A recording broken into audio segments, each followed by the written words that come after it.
I wore a suit to work and got my supervisor soft demoted by user Zizida Marco. I am posting mainly because I am not passive-aggressive type and I am in disbelief that this actually worked. Ever since I started my job a few months ago, my supervisor, we'll call him Josh, has been micromanaging me.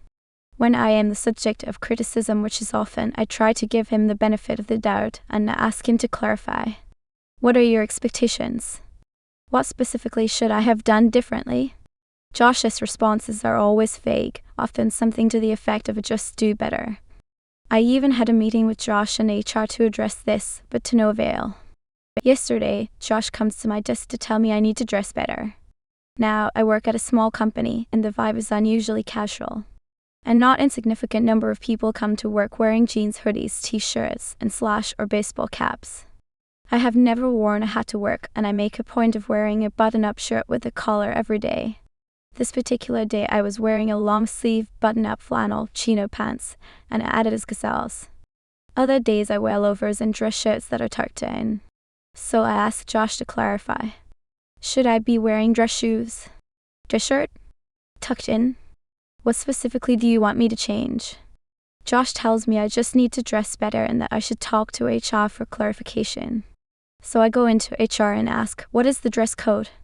I get a standard answer. Pants, closed-toed shoes, no sleeveless shirts, etc. I ask, have I ever worn anything to work that poses a problem? HR says no, you're fine. Because I am mad, and because my repeated efforts to resolve this kind of problem had gone unheeded, I decided to be petty. The next day today, I showed up to work in a full suit. It is one I keep for events like weddings, so I wear this fitted and I look really sharp in it. It is also wildly and conspicuously overdressed for the office I work in. I had several interactions with people come into my desk to comment on my outfit and ask what the occasion was. When anyone asked, only if they asked, I told them I had been told to dress better. This was always met with disbelief and incredulity. 2 people even said they liked the way I dressed normally. When anyone asked me who the order came from again, only if they asked, I told them it came from Josh. I was expecting to pull my little stunt for a week just to prove a point and then go back to wearing what I had been wearing before. Word got around the office fast, apparently, because the CEO Josh's direct boss came to my desk later in the day to tell me I would be reporting to him now and that he'd be having a talk with Josh about this and other issues. It is important to note that I was Josh's only underling, so he effectively went from being a supervisor to just a regular employee. I am on a bit of a high now. I think I am going to come into work tomorrow wearing a different one of my flannels. Edit, this blew up. Thank you for all the support. No, this isn't AI and I didn't use ChatGPT to edit for style or grammar. I genuinely like M-dashes and I use them regularly in writing, I promise. Show up 30 minutes early. Sure Dave, as long as you do too. I'm 15 years old and work as a soccer referee. I will normally arrive 10 minutes 15 minutes early to a game, which is plenty of time to check in players from both teams and make sure the field is in proper playing condition. One game I showed up to as an assistant referee AR. My center ref, 18 years old, let us call him Dave, told me that all refs have to arrive 30 minutes early to every game. I know this is not true and stayed silent. We ref the game as usual and returned to where we put our stuff at the end of the game.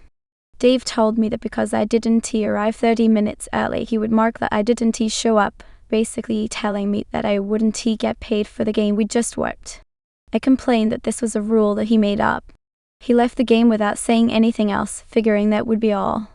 Note, if you referee without any ARs, you get paid like $5 more. I think this was Dave's plan.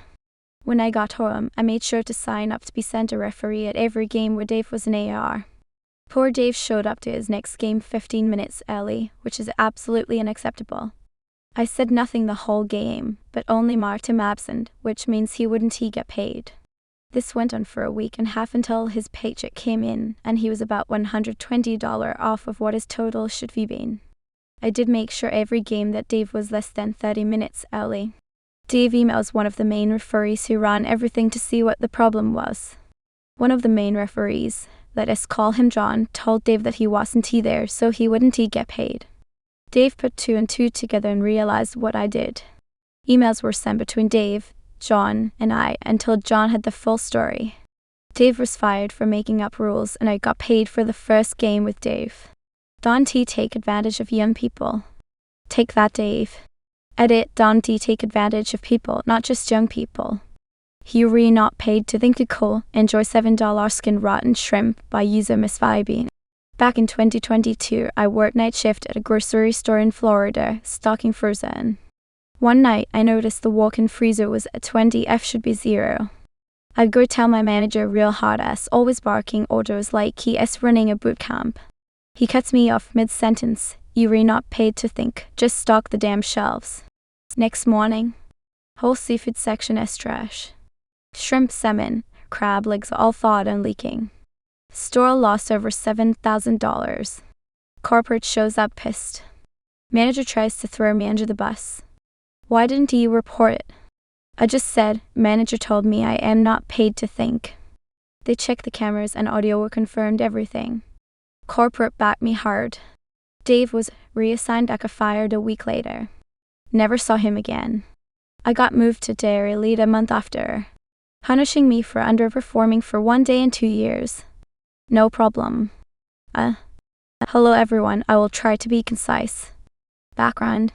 I work at a company where I handle mid to high level complaints to managers, PR and legal. My daily requirement is 40 cases handled per day. There are some of my team colleagues that struggle with this, but I don't, and I don't feel lazy to stop at 40, so I have handled 50 minutes 55 basically every day for the past 2 years. There is no bonus or even recognition for this, I just did it because I felt a friendly obligation to the company. Complaints can be a 5-minute resolution, or a 2-hour Zoom call with our New York lawyers. It's a gamble really. The event? Recently I had a day where I felt a bit sick and at the same time had bad luck of getting only very hard cases that required more time, so I had 39 cases, one under the requirement. I thought nothing of it, as my weekly average way off the charts, 50 plus as usual. The very next day I felt better and went back to my usual high numbers. Come Monday, I had an emergency ominous one with my manager where I was informed that I had to attend a 3-day workshop/seminar on how to best meet requirements because I underperformed last week. My jaw dropped, and I asked don't they count the weekly, monthly, yearly numbers, to which I was told that the daily requirement is 40, and this is standard practice, nothing we can do.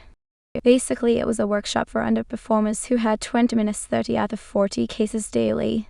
It was nothing hard, but I didn't need to drive there for 3 days after work and listen to HR guys giving bad advice as they never actually handled the cases in real life, and I had to talk about what will I do to improve my numbers and reach the 40 is the nonsense HR talk calls it.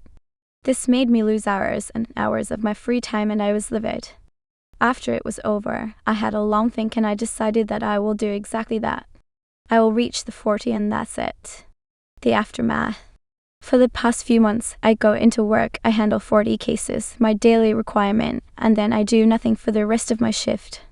I have had multiple ominous ones with my manager during this time, and I am constantly asked, is something wrong? To which I naively reply, no, I'm in trouble, am I underperforming? And then of course they say that I'm 100% within daily requirements, and that way I shut the conversation down. This is real life, so I can't really say a clever comeback or something like that. But I do keep playing the fool that has no idea what is wrong now. But I find satisfaction in knowing that they got used to my overachieving and are now suffering for the lack of it. Before Easter, they put up an internal ad for promoting another 2 managers, so my guess is how that is the number of people they will now need to pay extra. Just because they lost me as an overachiever, and they lost me for no reason other than their own stupidity. Thank you all, I hope I did not bore you.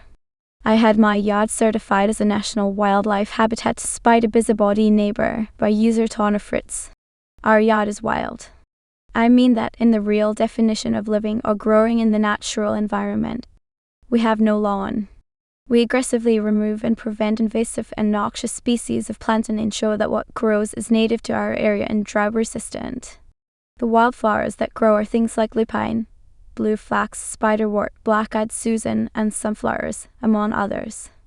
We have natural elements like driftwood logs to retain water, and we even have an elk skull in the yard to act as a shelter for critters. There are a plethora of birds, bees, bunnies, and other wildlife. More wildlife than any yard in the area, as far as I can tell. It's beautiful and alive, but definitely not a manicured lawn with perfectly cut grass and landscaping. Last summer, we got a notice from the county that our yard was in violation of some county ordinance. My husband called the number on the notice and got a very over-it employee who let out a big sigh and said he had gotten like 30 complaints from one person for the entire strip of road that we live on. Keep in mind, you can't batch report an area. You have to file reports house by house. So someone had the time and energy to pull up Google Maps and file a report for about 30 houses for overgrown weeds. I checked the county ordinance and made sure everything we had in our yard was in compliance. Things like purposely cultivated, which our wildflowers definitely were. We planted specific species of seeds and we removed whatever was not native. None of the wild plants block any sidewalks nor do they hang over onto any other properties. Now knowing that it was someone with way too much time on their hands, I did some reading and learned that my yard has everything needed and then some to qualify as a national wildlife habitat. So I filled out the form, paid the fee, and got my certificate.